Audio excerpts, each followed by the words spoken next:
Alright, guys, welcome back to Jayfabe Wrestling. We are rebooking every King of the Ring, and I believe we're at the final edition, King of the Ring 2002. I know there's like a King and Queen of the Ring in like 2024. But yeah, honestly, I feel like that's totally different. That's a different time. This was when King of the Ring fully was a pay-per-view, and this was the last time it was a yearly thing. So I'll probably end the King of the Ring rebookings from here. But yeah, it was fun going to King of the Ring. Obviously, it was a big five pay-per-view, so it was a big deal at the time. So King of the Ring 2002 was an interesting show. It's really known for Brock Lesnar becoming King of the Ring, getting his title match at The Rock at SummerSlam. And yeah, the main event was pretty rough. We had Undertaker versus Triple H. It was probably one of the worst main events of the year. We also had Kurt Angle defeating Hogan, which was a pretty cool moment. Hogan tapped out for the first time, I believe. And this was also coming off Steve Austin walking away. So he was supposed to fight Eddie Guerrero and turned out to be Ric Flair now. Ric Flair turns face again. So that was really interesting stuff here. And yeah, The Rock also made his return here as well, trying to help Triple H, but costing him the match. So yeah, a lot of interesting stuff here. And it was a pretty decent show, but again, I feel like there's a lot that can be improved. Including, again, not having quarterfinal matches. That I hate when there's no quarterfinal matches here. And yeah, just trying to improve the main event to make it a little better. So yeah, before I get into my card, let me run down the matches. So we had King of the Ring semifinal matches. We have Rob Van Dam defeating Chris Jericho and Brock Lesnar defeating Test. Then we had for the Cruiserweight Championship, Jamie Noble defeating the Hurricane. Ric Flair versus Eddie Guerrero. Ric Flair wins that. Molly Holly defeats Trish Stratus to win the Women's Championship. Kurt Angle defeats Hollywood Hulk Hogan by submission. As I said, Hogan tapping out for the first time. Brock Lesnar defeated Rob Van Dam in the King of the Ring finals. And in the main event, The Undertaker defeats Triple H to retain the Undisputed Championship. So yeah, guys. Again, I definitely think I can make some improvements to the card, so let's get into my card right now. So we have, first off, for the World Tag Team Championships, I have Billy and Chuck versus the Hardy Boys. Yeah, I think, again, I felt like the Hardy Boys should have been on the card here. They're super over, and Billy and Chuck were a solid tag team, and yeah, I felt like the Hardy Boys, they kind of broke up out of nowhere, so I feel like them having a match and losing to Billy and Chuck can set up the tension for Matt Hardy to turn on Jeff Hardy here. So yeah, nice solid tag match between the two teams here with Billy and Chuck getting the win. And now let's get into the quarterfinals matches here. So the first quarterfinal match I have is Triple H versus Kurt Angle. So yeah, again, this would be a decent match here. These guys are both on SmackDown, so the quarterfinal matches will be brand specific until we get to the finals. So that makes it pretty interesting. I would actually, again, Triple H, I would not have him in the title match, but him versus Kurt Angle. Obviously, these guys have a lot of history. They're both on SmackDown. You know, Triple H is feuding against Vince McMahon, so he wants Kurt Angle to, not allow Triple H to win here. Good solid stuff, but Triple H gets the clean win over Kurt Angle. And then the next quarterfinal match, we actually have Hogan in the tournament, so that's very interesting as well. We have Hogan versus Chris Jericho. And yeah, I think this would be a fun match here. Chris Jericho could talk smack. He's saying he's a living legend. Hulk Hogan's a has-been.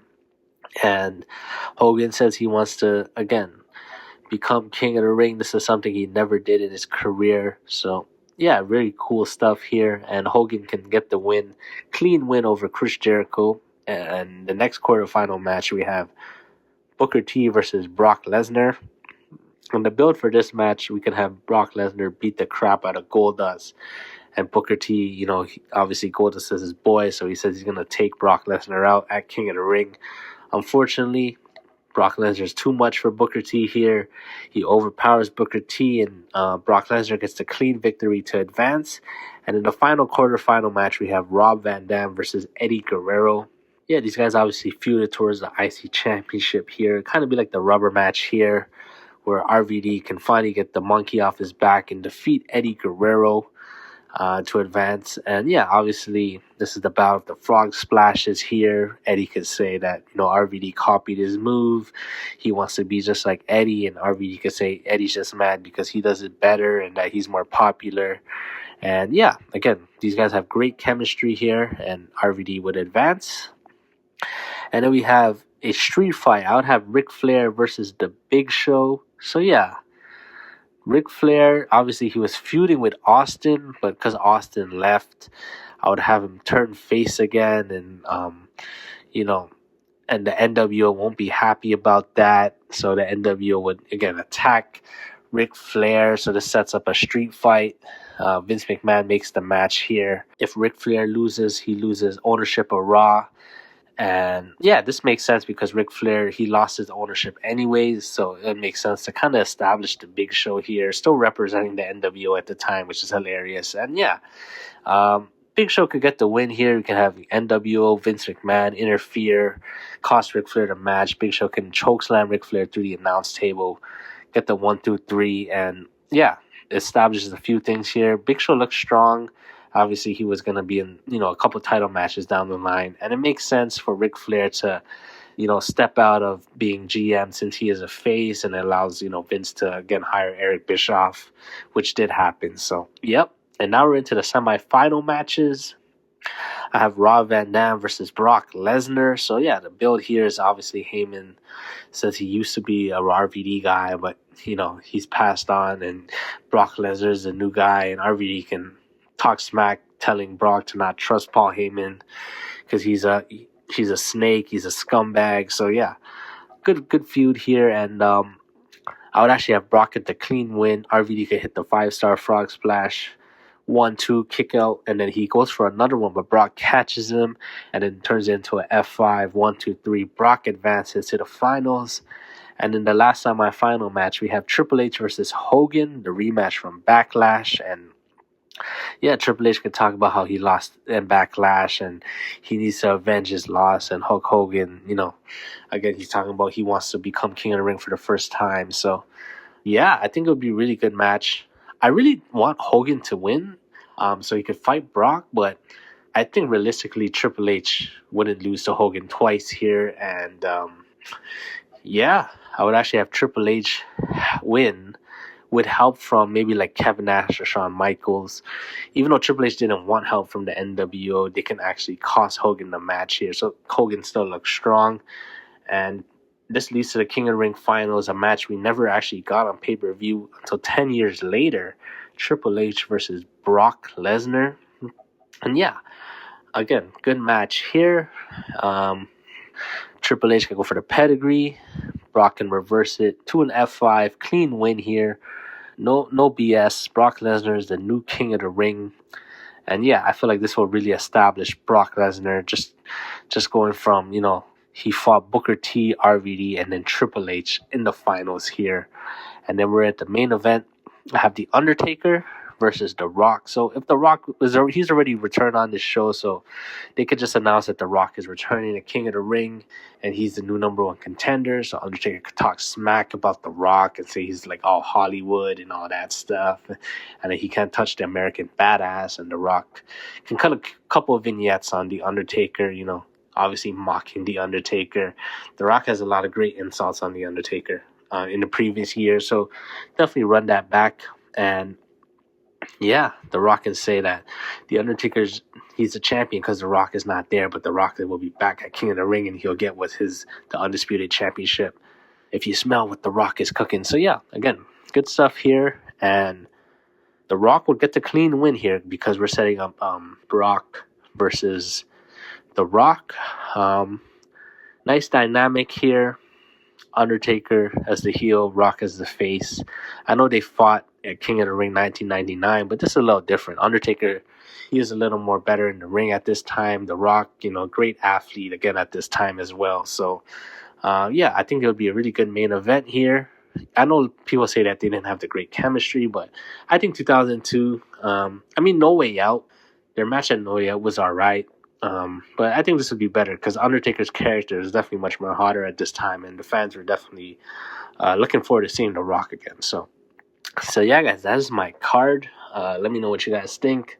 Just a few things here. Again, having quarterfinal matches is great. I think having a tag title match over like a women's match or a cruiserweight match is a little bit better. Hardy Boys bring the star power and kind of continues their progression as they split up. And then yeah, I feel like the quarterfinal matches are great. We have the top four guys on SmackDown essentially: Hogan, Jericho, Triple H, and Angle, and then we have RVD and Eddie running it back on pay per view with RVD getting the win. And Booker was super over as a face, so him going against Brock Lesnar is pretty credible. I think that's better than Brock versus Tess.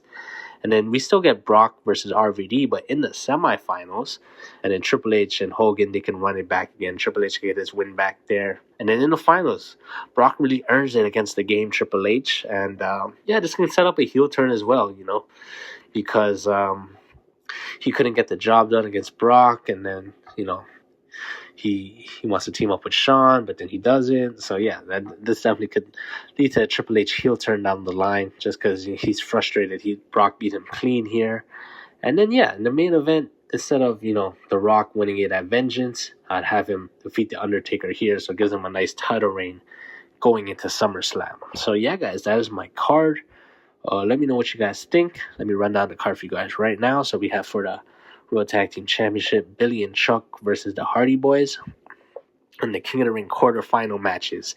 Here are the SmackDown matches: Triple H versus Kurt Angle and Hulk Hogan versus Chris Jericho. Here are the Raw matches: Booker T versus Brock Lesnar and Rob Van Dam versus Eddie Guerrero.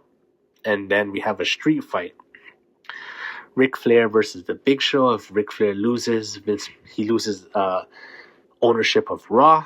Then we have the King of the Ring semifinal matches. The Raw matches: Rob Van Dam versus Brock Lesnar. And the SmackDown matches: Triple H versus Hulk Hogan. And the King of the Ring finals, this is SmackDown versus Raw. We have Triple H versus Brock Lesnar. And for the Undisputed Championship, we have The Undertaker versus the returning The Rock. So yeah, guys, that is my card.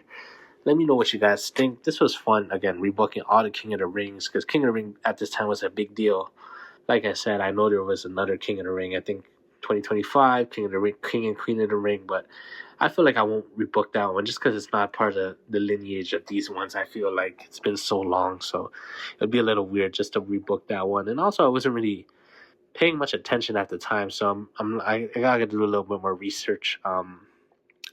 But yeah, this is the final King of the Ring. Let me know what you guys think. I'll definitely try to continue the SummerSlam one. And July is also known for Money in the Bank, so maybe I'll do some Money in the Bank rebookings as well. I'm looking to do like yearly rebookings as well, like rebooking like the whole year of 2000, 2001, 2002, all these great years in wrestling. So yeah, guys, I appreciate the support. I'm glad to be back, and I'll catch you in the next one. Peace.